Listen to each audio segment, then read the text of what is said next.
बिस्मिल्लाहिर्रहमानिर्रहीम। अस्सलाम वालेकुम। आज 25 जून बरोज़ मंगल हम बात करेंगे पाकिस्तान तहरीक इंसाफ के सरबराह इमरान खान की अहलिया बुशरा बेगम की एक दरख्वास्त जस्टिस बाबर सत्तार साहब के पास बहुत बड़ी आज समात है और बहुत बड़ा फ़ैसला सामने आया है। जबकि जस्टिस तारिक महमूद जहांगीरी साहब ने पाकिस्तान तहरीक इंसाफ के लोगों के लिए जो एक के बाद एक मुकदमात मुख्तलिफ़ शहरों में एक ही वक़ुआ की बाबत मुख्तलिफ़ शहरों में मुकदमात बनते थे, आज उसका हमेशा हमेशा के लिए ख़ात्मा कर दिया है। बहुत तगड़ी जजमेंट जस्टिस तारिक महमूद जहांगीरी साहब की आई है, उसके ऊपर भी हम बात करेंगे। और पाकिस्तान मुस्लिम लीग नून के सीनियर रहनुमा और साबिक वो वज़ीर भी हैं और नवाज़ शरीफ के करीबी साथी हैं, वो पार्टी पॉलिसियों से तंग आकर आज इस्तीफ़ा दे गए हैं। उसकी तफसील भी मैं आपके साथ शेयर करूंगा। सबसे पहले हम बात कर लेते हैं जस्टिस बाबर सत्तार साहब की अदालत में ऑडियो लीक से मुतल्लिक जो अहम केस था उसमें आज समाअत हुई है और बड़े बड़े इंकशाफात हुए हैं।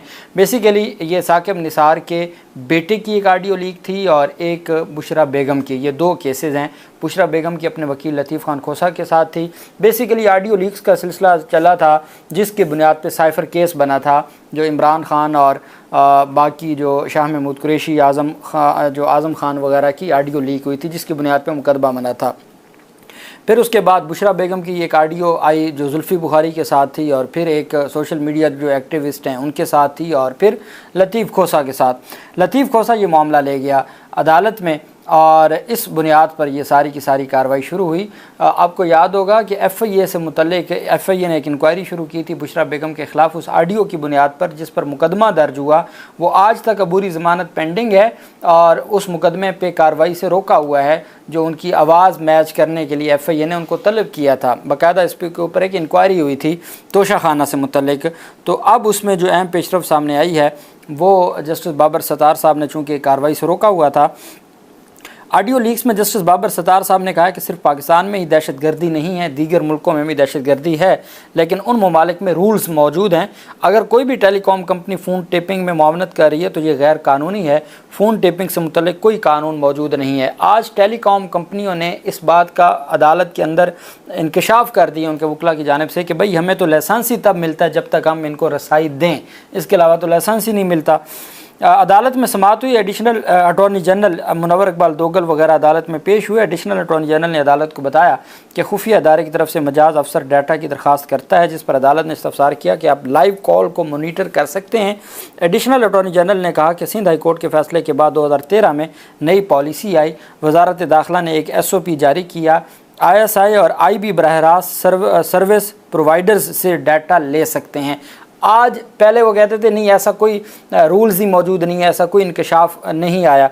आज वो कह रहे हैं कि जी सर्विस प्रोवाइडर्स से डाटा ले सकते हैं जबकि दीगर कानून नाफिज करने वाले इदारे ज़रूरत पड़ने पर इन एजेंसी से डाटा ले सकते हैं। जस्टिस बाबर सत्तार ने कहा कि यह SOP तो एक सेक्शन अफसर ने जारी किया है, मुतलका अथॉरिटी का जिक्र नहीं है। वजारत दाखिला के पास ये इख्तियार कैसे है और किस कानून के तहत ये SOP जारी किया गया। जस्टिस बाबर सत्तार साहब ने इस्तफसार किया कि वारंट के बगैर लाइव लोकेशन कैसे शेयर की जा सकती है। हुकूमत ने किस कानून के तहत फैसला किया कि ये डाटा हासिल कर सकते हैं। वजारत दाखिला के एक सेक्शन अफसर ने SOP जारी कर दिया और सेक्शन अफसर के SOP के तहत आप डाटा हासिल करते हैं। जस्टिस बाबर सत्तार ने कहा कि आपने फ़ोन टेपिंग से मुतल्लिक नहीं बताया, जो चीज़ें बताई हैं ये उनमें नहीं आता। अभी इस दस्तावेज़ की कानूनी हैसियत भी देखनी है। PTA काम करने का क्या मैकेनिज़्म है। पाकिस्तान टेलीकॉम अथॉरिटी के वकील ने अदालत को बताया कि PTA के पास सर्वेलेंस का कोई इख्तियार नहीं है और ना PTA फ़ोन टेपिंग करती है। जस्टिस बाबर ने इस्तफसार किया कि क्या आप ये समझते हैं कि किसी डिवीज़न के लिखने पर आप डाटा टेप कर सकते हैं, जिस पर वकील ने जवाब दिया कि मेरी अंडरस्टैंडिंग के मुताबिक कैबिनेट की मंजूरी के बाद ऐसा हो सकता है।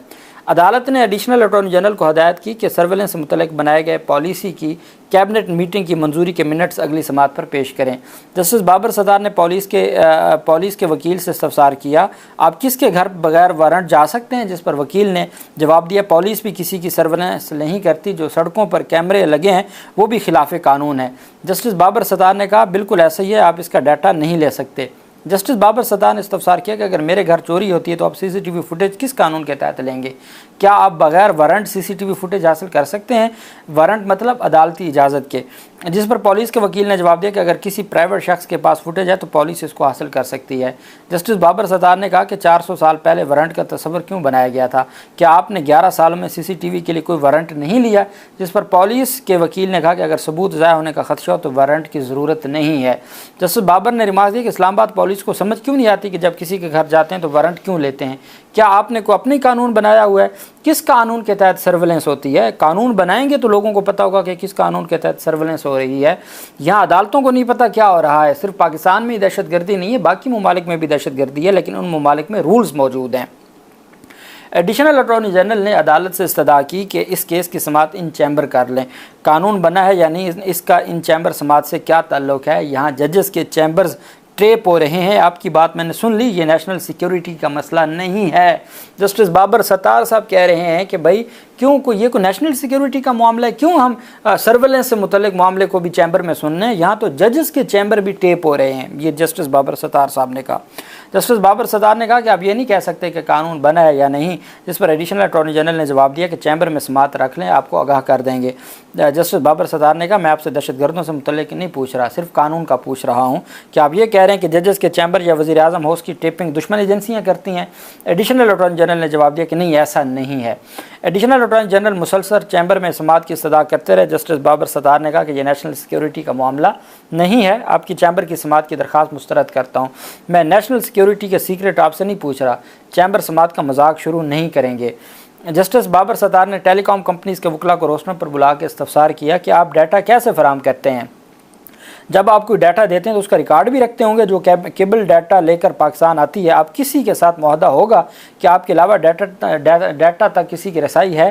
टेलीकॉम कंपनी के वकील ने कहा कि कंपनी के अलावा किसी को डाटा तक रसाई नहीं होती। जस्टिस बाबर ने कहा कि क्या एजेंसियों को टेलीकॉम कंपनियों की इजाज़त के बगैर डाटा तक रसाई है? वफाकी हुकूमत ने टेलीकॉम ऑपरेटर्स पर डाटा देने पर पाबंदी ख़त्म करने की इस्तदा कर दी। अदालत ने पूछा किसने IG को कहा है कि वारंट्स ना लें? क्या पार्लियामेंट बेवकूफ़ थी जिसने ये कानून बनाया? कानून कहता है कि आप अदालत से इजाज़त लें और आप उसकी सर्वेलेंस कर सकते हैं, लेकिन आप वारंट नहीं लेना चाहते, खुद ही आप अपनी मर्ज़ी करना चाहते हैं। जो 11 साल पहले कानून बना था, क्या वो पार्लियामेंट पागल थी? वकील टेलीकॉम कंपनी ने कहा कि डाटा फराहमी टेलीकॉम ऑपरेटर्स के लाइसेंस के हसूल के लिए PTA की शर्त है कि पाकिस्तान टेलीकम्युनिकेशन अथॉरिटी टेलीकॉम जो कंपनी है उसको लाइसेंस ही इस बुनियाद पे देती है कि भाई आप हमें रसाई देंगे। वकील टेलीकॉम कंपनी ने कहा कि डाटा का फराहम करना टेलीकॉम ऑपरेटर्स के लाइसेंस के हसूल के लिए PTA की शर्त है। जिस पर जस्टिस बाबर ने इस्तफसार किया कि जो डेटा लिया जा रहा होता है उससे मुतल्लिक आपको मालूम होता है। वकील ने जवाब दिया कि टेलीकॉम ऑपरेटर्स को इसके मुतल्लिक कुछ मालूम नहीं होता। टेलीकॉम ऑपरेटर्स PTA के कहने पर ये सिस्टम लगाते हैं, वो ऑटोमेटिकल सिस्टम लगा देते हैं और हर कॉल, हर जो मैसेज, हर चीज़ जो है वो हुकूमत के पास जा रही होती है। चूँकि PTA के साथ बाकायदा तौर पर लाइसेंस की शर्त है कि आपने रसाई देनी है और आपने ये डिवाइस लगानी है।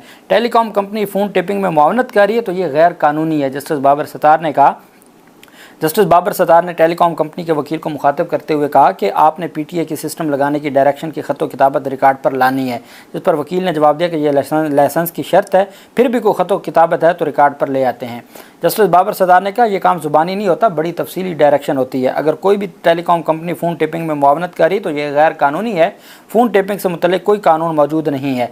जस्टिस बाबर सत्तार ने PTA के वकील से इस्तफसार किया कि आप एक ऐसे सिस्टम की इजाज़त कैसे दे सकते हैं जिसमें सर्वेलेंस की जा सकती है? सेक्शन 57 के तहत कोई कानून नहीं बनाया गया। आपसे पहले भी ये केस चलता रहा है। चेयरमैन PTA जो बता कर गए हैं वो रिकॉर्ड का हिस्सा है। और फिर अदालत ने तफसीलात तलब करते हुए समाअत मुलतवी की है। ये मामला बड़े तगड़े अंदाज में जस्टिस बाबर सत्तार साहब आगे लेके जा रहे हैं। दूसरी तरफ शेख रशीद के ख़िलाफ़ और पाकिस्तान तहरीक इंसाफ के, आपको याद होगा, अरशद शरीफ के ख़िलाफ़, इमरान खान के ख़िलाफ़ लाहौर में बैठी बात करने का कोयटा में मुकदमा दर्ज हुआ था। शहबाज गिल के ख़िलाफ़ मुख्तलिफ़ शहरों में, हसन न्याजी के ख़िलाफ़, आज़म सवाती के ख़िलाफ़ मुख्तलिफ़ शहरों में मुकदमा दर्ज हुए थे। और जो बिलावल जरदारी के हवाले से शेख रशीद ने कोई बात की थी तो उस पर जो मुख्तलिफ़ सूबों में मुकदमा दर्ज हुए थे उनको चैलेंज किया था इस्लामाबाद हाई कोर्ट ने। जस्टिस तारिक महमूद जहांगीरी साहब ने फ़ैसला सुनाते हुए साबिक़ वफाकी वज़ीर शेख रशीद के ख़िलाफ़ एक ही इल्ज़ाम पर मुख्तलिफ़ सूबों में दर्ज मुकदमात खारिज करने की दरख्वास्तें मंजूर कर ली हैं। इस्लामाबाद हाई कोर्ट के जस्टिस तारिक महमूद जहांगीरी ने फैसला सुना दिया। इस मौके पर शेख रशीद कमरे अदालत में मौजूद थे। अवामी लीग के सरबराह के खिलाफ इस्लामाबाद, कराची के थाना मोचको और लसबेला में मुकदमा दर्ज हैं। इस्लामाबाद हाई कोर्ट ने शेख रशीद की दरख्वास्त मंजूर कर ली है और साबिक वज़ीर दाखिला शेख रशीद को आसिफ जरदारी पर इमरान खान को कत्ल करने की साजिश से मुतल्लिक बयान पर मुकदमा दर्ज हुए थे।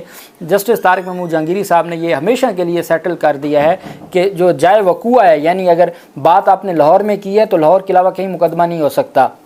दूसरा, एक ही वकूआ के एक से ज़ायद मुकदमात नहीं हो सकते। ये एक बहुत बड़ी जजमेंट तारिक महमूद जहांगीरी साहब की, चूँकि ये अब एक प्रेसिडेंट बन गया है तो वो सिर्फ शेख रशीद केस का नहीं है, वो तमाम केसेस में अप्लीकेबल होगा। और जस्टिस तारिक महमूद जहांगीरी साहब ने इस्लामाबाद में बैठ के कराची के, बलूचिस्तान के तमाम मुकदमात को गैर कानूनी करार देते हुए खारिज कर दिया है, गैर आइनी करार देते हुए खारिज कर दिया है। दूसरी जानब नून लीग के सीनियर रहनुमा अब्बास आफरीदी पाकिस्तान मुस्लिम लीग नून को खैरबाद किया गया। अब्बास आफरीदी ये साबिक वज़ीर हैं।